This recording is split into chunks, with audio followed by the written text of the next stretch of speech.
Olá, hoje no Técnica Rural vamos falar sobre apicultura. Você vai conhecer a criação de rainhas por enxertia, uma prática que melhora a genética nos enxames e aumenta a produtividade nas colmeias. Fique com a gente, o Técnica Rural já está no ar.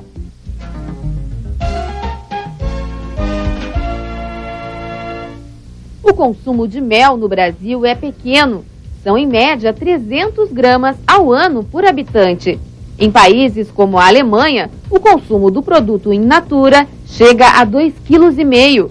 Se contarmos o uso em produtos industrializados como pães e biscoitos, o volume passa de 6 kg por habitante ano. A média nacional é muito baixa. As pessoas não têm o hábito do consumo de mel. E, infelizmente, as pessoas elas associam o consumo com uma atividade curativa. Então, as pessoas só consomem mel nos períodos frios, enriquecidos com chá e como uma forma de tratamento. E, na verdade, ele é um açúcar natural que deveria entrar no cardápio diariamente como um substituto desses açúcares refinados que nós temos. Nós gostaríamos que aumentasse esse consumo para que também o produtor se sentisse estimulado a produzir. Né? No momento que aumenta o consumo, consequentemente, há uma procura maior, o apicultor tem, digamos assim, um estímulo maior. A apicultura é uma importante alternativa para pequenas propriedades porque permite a diversificação, agrega renda e tem um investimento inicial pequeno em comparação com outras atividades. Se o apicultor produzir a sua caixa hoje, ele gasta com a madeira e a sua própria mão de obra em torno de R$40, R$45. Se ele comprar essa caixa pronta, ele vai comprar em torno de R$70, R$80, não mais que isso. Tá? E ela tem uma vida útil de 10 anos ou mais, que é o que a gente normalmente computa, né, como vida útil do produto. Porque a partir do momento que esse enxame ele se instala, automaticamente nós já podemos colocar as melgueiras, que é o local onde o mel vai ficar armazenado, e dependendo da florada que nós tivermos, ele pode coletar numa safra que começa em setembro e que em algumas regiões do estado vai até março, outras abril, maio, 2, 3, 4 vezes. Então, uma colmeia pode te render 20, 30, 40 quilos. Em alguns países se consegue tirar até 120 quilos por safra, que é um objetivo que nós gostaríamos de alcançar, mas que hoje a média das regiões aqui da Serra está entre 15 e 18 quilos. Então, nós podemos melhorar esse potencial. Mas por que é tão importante renovar as rainhas? Uma rainha chega ao pico de sua postura ao redor de 1 ano e meio de idade. Então, os apicultores, para que tenham rainhas jovens, com uma postura neste pico, deveriam renovar a cada 2 anos, no máximo, este plantel de rainhas. E a renovação de rainhas foi a alternativa que produtores da Coap Serra, em Antônio Prado, encontraram para melhorar a produtividade através da genética. E fizeram um curso sobre criação de rainhas por enxertia. A gente constatou que os associados tinham uma produção um tanto baixa, né? Pouca produção por caixa. E aí a gente, visando o aumento de produtividade e qualidade, né? Selecionando os melhores, a genética, digamos assim, a melhor rainha, né? Fazer novas crias, novas rainhas. Então, visando assim a quantidade, uma maior produção e qualidade, basicamente. E com a troca de rainhas, né? Há sempre mais postura, consequentemente, e a produção é maior, né? Então tem mais operárias trabalhando, né? E o pessoal assim vai conseguir colher, né, com um manejo adequado, né? Mesmo que nós temos uma região bastante produtiva, né? E é pouco explorado. Essa prática pode fazer toda a diferença em termos de produtividade. E quem quer fazer essa troca comprando as abelhas tem um custo considerável. Hoje um apicultor ele paga um preço muito variável. No comércio nós encontramos rainhas fecundadas a partir de R$35, 50, 100 e rainhas importadas por até $500. Então é muito variável o preço. No momento em que ele seleciona algumas colmeias, e não precisa ser um grande número, ele pode ter um número restrito de colmeias para trabalhar, o custo dele praticamente é zero. Né? Porque o que nós temos que considerar aí? Se ele não renovar a rainha, ele não tem produção. Então, no momento que tu deixa 2, 3 caixas que não estão trabalhando naquele momento para aumentar a produtividade de outras 100, 200 ou mais, o custo praticamente fica zero. Vários fatores devem ser levados em conta para decidir se é hora de trocar a rainha. Um deles é observar a colmeia para verificar a produtividade. Outro ponto seria as próprias características daquela colmeia. Uma vez que ela apresente alto índice de enxameação, ou alta defensividade, ou uma abelha que não é resistente a doenças, também é um fator que propicia a troca dessa rainha. Então, a partir do momento que ele tem esse banco de rainhas, ele faz essa troca prontamente. Então, agora que você já percebeu a importância da renovação das rainhas, vamos conhecer a criação através de enxertia. O primeiro passo é escolher a colmeia doadora, de onde serão retiradas as larvas para transformá-las em rainhas. Esse apiário que vai ser o doador das larvas, ele tem que ser um apiário bem localizado, como nós estamos vendo, protegido dos ventos, né? Protegido da entrada de animais. Essas caixas, elas devem estar bem posicionadas. O apicultor, ele tem que ter acesso a essas caixas e segurança no manejo dessas caixas. E a partir daí ele vai fazer a avaliação. Então a avaliação, ela implica em todos esses pontos que eu falei, bem como a postura da própria rainha. Então essas rainhas, elas são avaliadas através da sua postura e essa pontuação vai de 0 a 10. Então uma postura equivalente a 8, 9, 10, já podemos estar buscando ali larvas para serem as doadoras no processo da enxertia. Vamos à prática. Neste momento, nós vamos abrir várias colmeias para a seleção daquelas que serão doadoras e aquelas que serão colmeias de recria. As colmeias doadoras são as colmeias que doam as larvas, e essas larvas devem ter idade de 1 até 3 dias. Por que ela tem que ter essa idade? Justamente porque as larvas nessa idade comem geleia real. E como o objetivo aqui é a produção de rainhas, nós temos que dar continuidade a essa alimentação. A partir do 4º dia larval, as larvas em geral já não recebem mais geleia real. E como nós estamos selecionando uma larva aleatoriamente, então nós temos que pegar até 3 dias para dar continuidade. Quais são os cuidados que devem ser tomados nesse momento em termos de manejo com a caixa? Primeiramente, nós usamos a fumaça. A fumaça tem o intuito de simular um fogo, né, e fazer com que essas abelhas elas tenham a iniciativa de proteger a rainha e encher a bolsa, o papo nictífero com mel. Então, dessa maneira, as abelhas não conseguem dobrar o abdômen e nos ferroar. Então, a gente coloca um pouco de fumaça, aguarda alguns instantes para que elas entendam que essa colmeia está correndo perigo e tomem uma atitude de protecionismo. Quando nós abrirmos a colmeia, elas não vão estar mais preocupadas conosco. Tá? Então a gente pode manusear, mexer e não vamos ter o risco de sermos atacados. Agora nós vamos abrir as colmeias e vamos avaliar a postura. A partir do momento que nós avaliamos as posturas, a gente consegue ver se ela vai ser só uma colmeia doadora ou vai ser uma colmeia de recria. Então, como ela é uma doadora, nós temos que avaliar se existe postura, como está essa postura. Então, nós vamos fazer uma avaliação numérica de 0 a 10. Então, se este favo estiver completo, com postura, ovos, larvas, provavelmente ela seja uma doadora. Agora, se essa postura não estiver adequada como nós queremos, então ela pode ser uma colmeia de recria, tá? E essa colmeia de recria, ela vai receber essas larvas que nós vamos enxertar em cúpulas posteriormente.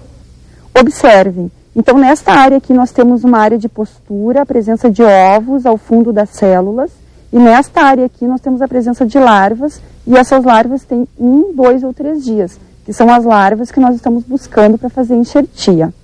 Essa postura aqui não é uma postura adequada, por isso nós vamos selecionar essa colmeia como uma colmeia de recria.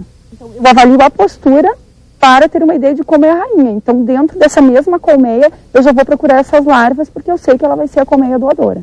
Daí nós retiramos o quadro que tem as larvas de até 3 dias e levamos para uma sala. Essa sala ela tem que ser uma sala fechada, sem corrente de vento, com uma boa luminosidade, para que a gente consiga tirar essas larvas lá de dentro da célula e enxertar ela em cúpulas. Essas cúpulas elas vão ser preparadas, nós usamos uma cera de operculado, essa cera que fica recobrindo os favos, montamos essas cúpulas e também podemos usar cúpulas artificiais. Essas cúpulas são plásticas que também podem ser utilizadas. Mas essa não é a única observação a ser feita. Além da postura da rainha, eu avalio a resistência dessa colmeia a doenças, eu avalio o fator enxameatório, se é uma colmeia que enxameia muito, eu não quero que ocorra esse processo no meu apiário, e também tem toda a questão do próprio comportamento da abelha defensivo. Quando nós selecionamos o apiário para a produção de rainhas, ele tem que ser um apiário próximo à casa, né? 2, 3 quilômetros e que tenha fácil acesso. Então, já existem riscos a partir daí. Tá? Então, nós queremos abelhas que tenham esse comportamento da docilidade, da mansidão e da produtividade.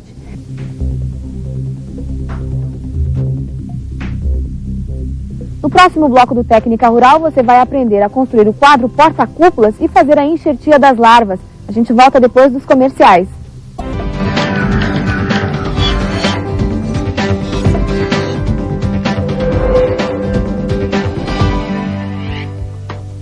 Estamos de volta com o Técnica Rural. O assunto do programa de hoje é a criação de abelhas rainhas através da enxertia. Continue acompanhando.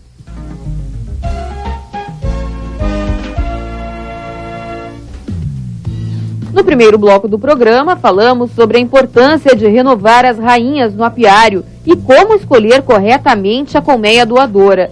Essa escolha começa na primavera. Normalmente a safra começa a partir de setembro, tá? Então, a partir desse momento, eu começo a observar este comportamento. O que acontece a partir de setembro? As floradas, elas começam a surgir, então aumenta a disponibilidade de alimento, tá? Aumenta a temperatura. Consequentemente, as abelhas saem das colmeias para trabalhar, elas são estimuladas a isso, tá?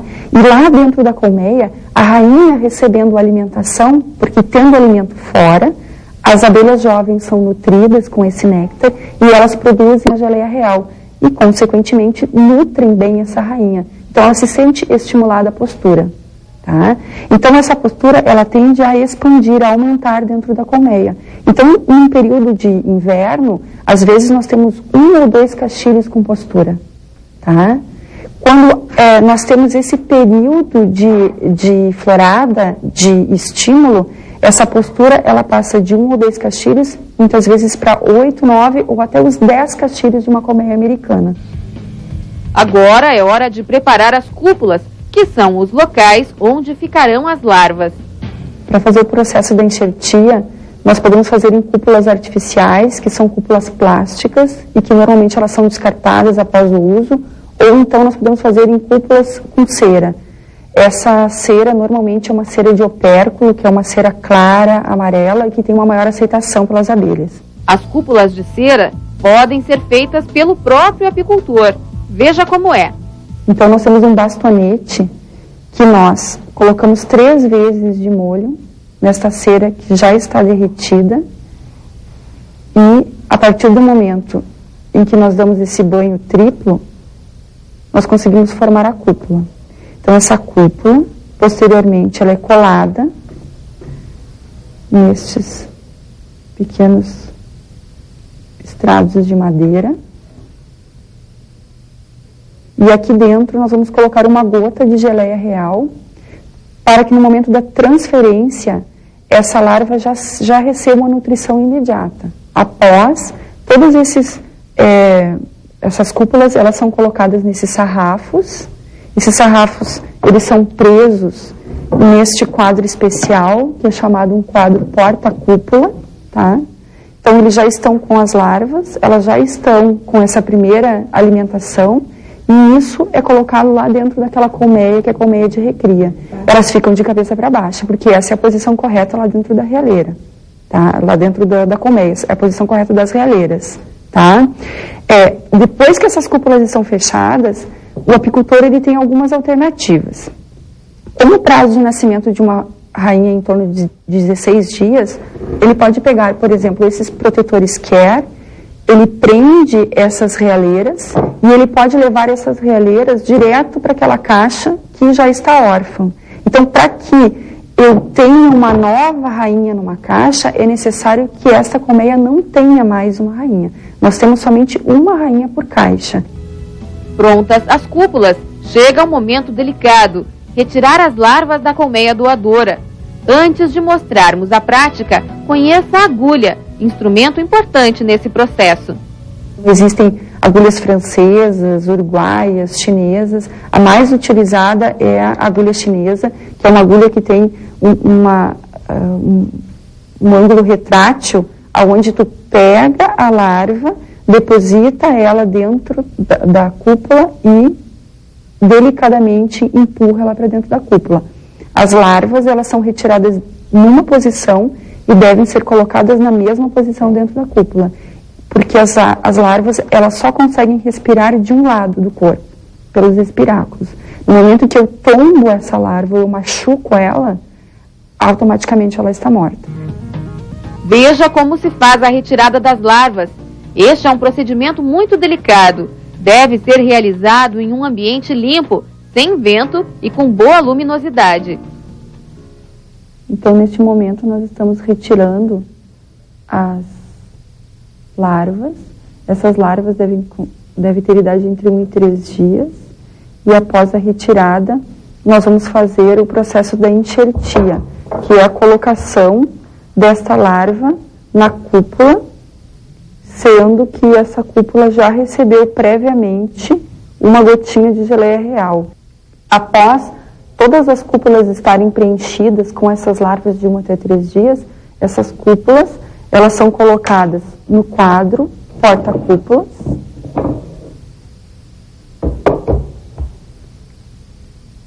Elas ficam viradas nessa posição, no quadro. E após, elas são introduzidas nas colmeias de recria. Essas princesas podem ser vendidas, levadas para um apiário de fecundação ou ainda colocadas em alguma colmeia orfanada, mas são necessários alguns cuidados. Quando essa princesa nasce e eu quero introduzir ela dentro de uma colmeia orfanada, é importante que eu tenha uma gaiola, que é chamada de uma gaiola de introdução. Então, essa gaiola, ela tem uma abertura, onde eu introduzo a rainha aqui dentro, fecho, e nessa outra extremidade eu ponho uma bolinha de cera com mel. Então, ela vai ficar presa entre os caixilhos. Tá? 24 horas depois, essa rainha ela vai ser liberta e ela vai ser aceita pelo grupo. Caso contrário, o apicultor tem que ir lá verificar se ela realmente foi solta. Tá? Então, se nós orfanamos uma caixa agora e introduzirmos uma rainha agora, esse cheiro presente é da rainha que acabou de morrer. Consequentemente, ela não será aceita. Esse cheiro da rainha morta se perde nesse período de 24 horas. Então, quando a rainha nova é liberta, ela é aceita. Muitos apicultores até orfanam 24 horas antes de libertar a rainha, já para antecipar esse processo. Tá? Então, isso é uma necessidade. Agora, se eu não quiser introduzir no meu apiário essas rainhas e quiser comercializar, existem várias gaiolas que são gaiolas próprias para isso, para fazer esse transporte, para fazer essa viagem, né? Que pode ser de algumas horas, como até dias, até para outros países é transportado. Quando nós transportamos essa rainha, ela precisa receber alimentação, ela precisa ser nutrida. Quem nutre a rainha? Operárias jovens que produzem geleia real. Como eu não estou colocando operárias juntas no processo, né, de transporte, eu vou fazer um alimento especial chamado candi. O candi é um alimento feito com açúcar confeiteiro, algumas gotas de mel e gotas de água. Feita a transferência, o quadro porta-cúpulas com as larvas enxertadas é transferido para a caixa de recria. Então a gente abre a caixa, cria um espaço junto à área dos filhotes que existem aqui, a área da cria, e coloca este quadro para que as operárias aqui providenciem a colocação de mais geleia real dentro dessas cúpulas, puxe essas cúpulas até o ponto de fechar e após então esses 16 dias, que é o prazo para todo o desenvolvimento da rainha, o apicultor vem aqui no apiário e decida se ele vai ocupar as realeiras fechadas ou capturar essas princesas recém-nascidas para venda ou reposição nos seus apiários. Como essa colmeia ela foi orfanada, ela não tem rainha, a iniciativa das operárias de puxarem novas rainhas já está com o estímulo das cúpulas colocadas, né? Mas essas abelhas elas vão ter que trabalhar muito para poder produzir essa quantidade excessiva de geleia real para poder manter todos esses filhotes. É preciso providenciar nutrição para as larvas. Então, nós colocamos aqui alimentos energéticos e alimentos proteicos. O alimento energético pode ser feito com água e açúcar ou água e mel. E o alimento proteico é esta água mais açúcar adicionado a alguma proteína, que pode ser até mesmo a farinha de soja ou a farinha láctea, qualquer produto que seja proteico. Podemos colocar ele na entrada do ovado através do alimentador Boardman, né?